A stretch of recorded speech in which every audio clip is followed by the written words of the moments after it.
आत्महत्येस प्रवृत्त केल्याचा आरोप असलेल्या आरोपीच्या अटकेसाठी मृतक तरुणीच्या आई-वडिलांसह भावाने बुलढाण्यात उपोषण सुरू केले आहे। आरोपीला तातडीने अटक करून रुपाली सरकटेला न्याय मिळावा अशी त्यांची मागणी आहे। बुलढाणा जिल्ह्यातील केळवद येथील रुपाली रामदास सरकटे या तरुणीच्या आत्महत्येप्रकरणी आरोपीला अटक करण्याच्या मागणीसाठी तिच्या कुटुंबियांनी बुलढाण्यात उपोषण सुरू केले आहे। मृतक रुपालीचे आई-वडील आणि भाऊ यांनी प्रशासनाकडे न्यायाची मागणी करत आंदोलनाचा मार्ग स्वीकारला आहे। मिळालेल्या माहितीनुसार रुपाली सरकटे हिचे लग्न तिच्याच आत्या भावासोबत ठरले होते।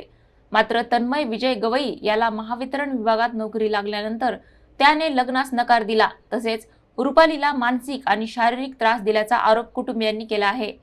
या त्रासाला कंटाळून रुपाली सरकटे हिने 24 जानेवारी रोजी गळफास घेऊन आत्महत्या केल्याचे सांगितले जात आहे।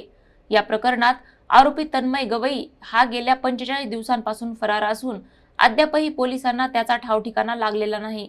दरम्यान आरोपीला तात्काळ अटक करून रुपाली सरकटे हिला न्याय द्यावा या मागणीसाठी तिच्या कुटुंबियांनी बुलढाण्यात उपोषण सुरू केले आहे। या आंदोलनामुळे परिसरात संतापाचे वातावरण निर्माण झाले असून प्रशासनाकडून काय कारवाई होते याकडे सर्वांचे लक्ष लागले आहे। तो नोकरी लागल्याच्या नंतर लग्न अगोदर ठरलेलं होतं।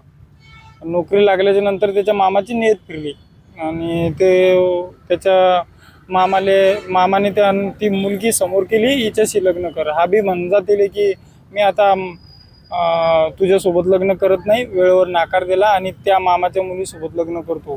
तिचे फोटो इले धाडत होता तो की मी ह्या मुलीसोबत लग्न करतो आणि तुले नाकार देतो। ते इले नाकार दिला त्यानं ऐन वेळेवर टॉर्चर केलं, मानसिक त्रास दिला जास्त।